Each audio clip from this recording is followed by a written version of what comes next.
मेरे प्यारे आका सल्लल्लाहु ताला अलैहि वसल्लम के प्यारे दीवानों, दुनिया में आप तलाश करें अक्लमंद को, किसी से पूछें कि अक्लमंद कौन है।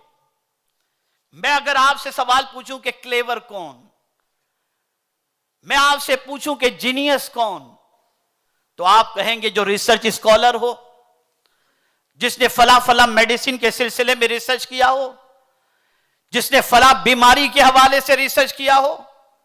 जैसा कि अभी ब्रिटेन के हवाले से किसी डॉक्टर के बारे में कहा गया कि किसी डॉक्टर ने यह रिसर्च की है कि मां के पेट के अंदर अगर बच्चे को कोई बीमारी है तो उस बीमारी का इलाज मां के पेट ही के अंदर वो कर देगा। ऐसा डॉक्टर यहां पर रिसर्च किया है और इस तरीके के डॉक्टर की तारीफ बीबीसी पर आ रही है।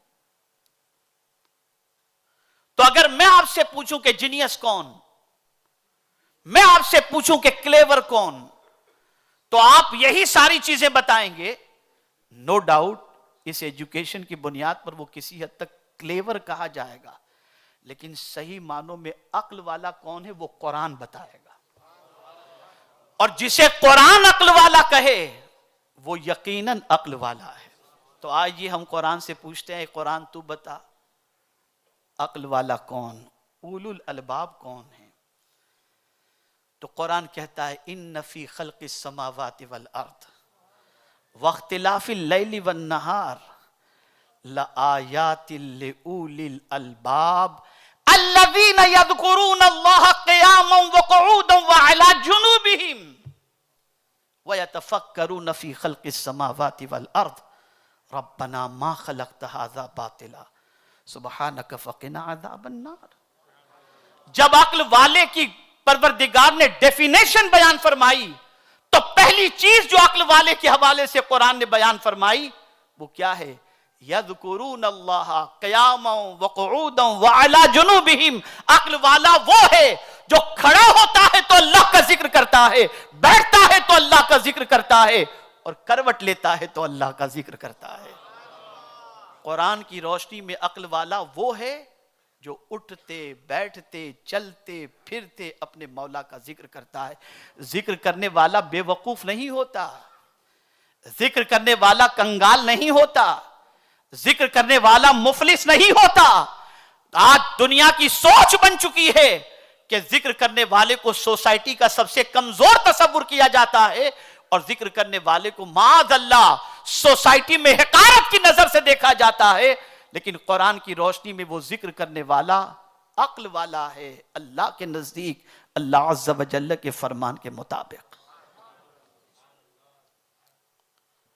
ऐ रसूल आज़म सल्लल्लाहु ताला अलैहि वसल्लम के प्यारे दीवानों,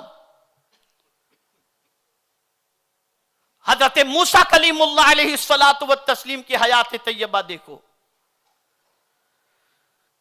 आपकी ज़बान मुबारक में लुकनत थी, दुआ करते हैं,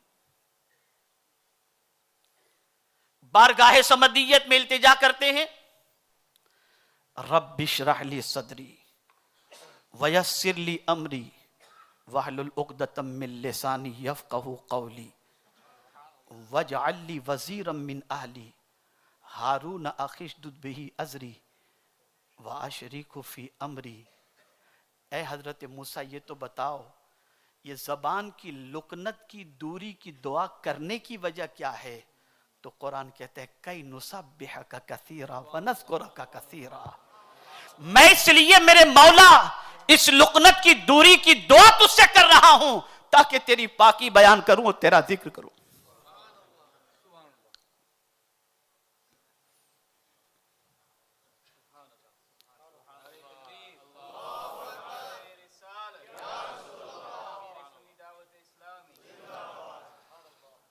आज हमारी जबान झूठ बोल रही है, आज हमारी जबान गाने गुनगुना रही है, आज हमारी जबान गीबत कर रही है, आज हमारी जबान आवारगी की बातें कर रही है, आज हमारी जबान अल्लाह के जिक्र से खाली नजर आ रही है। अंबिया किराम तो इसलिए अल्लाह की बारगाह में जबान की लुकनत के इजाले की दुआ करते थे ताकि इस जबान से परवरदिगार का जिक्र वो किया करें। ऐ रसूल गिरामी वकार सल्लल्लाहु ताला अलैहि वसल्लम के प्यारे दीवानों, जहां हजरते मूसा कलीमुल्लाह अलैहि सलातो व तस्लीम ने अल्लाह अज़्ज़ व जल्ल की बारगाह में इस नियत से दुआ की कि मौला मैं इसलिए ये दुआ कर रहा हूं ताकि मैं तेरी तस्बीह करूं, तेरी पाकी बयान करूं, तेरा जिक्र करूं, वहीं परवरदिगार जल्ल जलालहू ने जब भेजा फिरौन के पास, वक्त का जाबिर है, वक्त का ताकतवर है,